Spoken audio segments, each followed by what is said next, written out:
कई दशकों से अमेरिकी डॉलर अंतर्राष्ट्रीय व्यापार की आधिकारिक करेंसी है, लेकिन अब इसकी बादशाहत खत्म हो सकती है। इसके साथ ही यहाँ की अर्थव्यवस्था पर भी बुरा असर पड़ सकता है। अब ब्रिक्स कंट्री यानी ब्रिक्स देश मिलकर अपनी करेंसी लाने की योजना बना रहे हैं। ब्रिक्स देशों में ब्राजील, रूस, भारत, चीन और दक्षिण अफ्रीका शामिल है। पिछले साल रूस यूक्रेन में जंग छेड़ने के कारण रूस को दुनिया भर के कई देशों में प्रतिबंध झेलना पड़ा। इसका असर वहां की अर्थव्यवस्था पर भी पड़ा। रूस के सांसद अलेक्जेंडर का कहना है कि ब्रिक्स देश भुगतान के लिए नई करेंसी बनाने की तैयारी में है। ऐसे में सवाल ये है कि कैसे होगी ब्रिक्स करेंसी और यह क्या ब्रिक्स कंट्री मिलकर डॉलर को पीछे छोड़ने की तैयारी कर रहे हैं। जानते हैं इन सभी सवालों के जवाब के बारे में, तो चलिए वीडियो को शुरू करते हैं। अंतर्राष्ट्रीय स्तर पर कारोबार को लेकर डॉलर का एकाधिकार रहा है।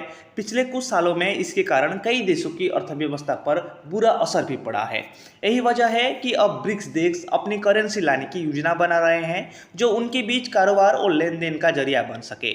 इसके अलावा अघोषित तौर पर इसे अमेरिकी डॉलर को पीछे छोड़ने की योजना भी बताया जा रहा है। 1944 से ही डॉलर दुनिया की ऑफिशियल रिजर्व करेंसी है। ये निर्णय 44 देशों के समूह ने लिया था, जिसे ब्रिटेन वुड्स एग्रीमेंट के नाम से भी जाना जाता है।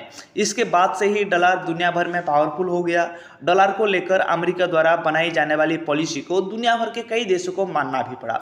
साल दर साल अमेरिका की एक तरफा नीतियों का असर दुनिया भर के कई देशों पर भी पड़ा, लेकिन चीन और रूस समेत कई देश नई करेंसी के रूप में इसका समाधान तलाश रहे हैं।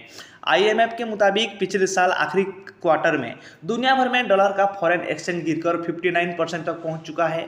ऐसे में ब्रिक्स करेंसी आती है तो ये आंकड़ा तेजी से गिरना तय है। डॉलर को भले ही किंग करेंसी कहा जाता है, लेकिन रूस और चीन जैसे कुछ ऐसे देश हैं जो डॉलर को नापसंद करते हैं और इस पर रोक लगाना चाहते हैं। इसे ही डी डॉलराइजेशन कहा जाता है। नई ब्रिक्स करेंसी आने पर कई देशों में कारोबार के लिए डॉलर पर निर्भरता कम होगी। इसके साथ ही अमेरिका की अर्थव्यवस्था पर भी बुरा असर पड़ेगा। कई रिपोर्ट्स में यह भी दावा किया गया है कि नई करेंसी एक कार्ड के रूप में होगी, जो ब्रिक्स देशों में लागू होगी। इसकी मदद से भुगतान उस देश को उसकी अपनी करेंसी में प्राप्त होगी। ब्रिक्स देश डॉलर की जगह अपनी उस करेंसी में भुगतान भी करेंगे। इस साल अगस्त महीने में दक्षिण अफ्रीका में होने वाली ब्रिक्स शिखर सम्मेलन में इसकी घोषणा की जा सकती है। आई होप आपको ब्रिक्स करेंसी क्या है इसके बारे में समझ में आ गया होगा।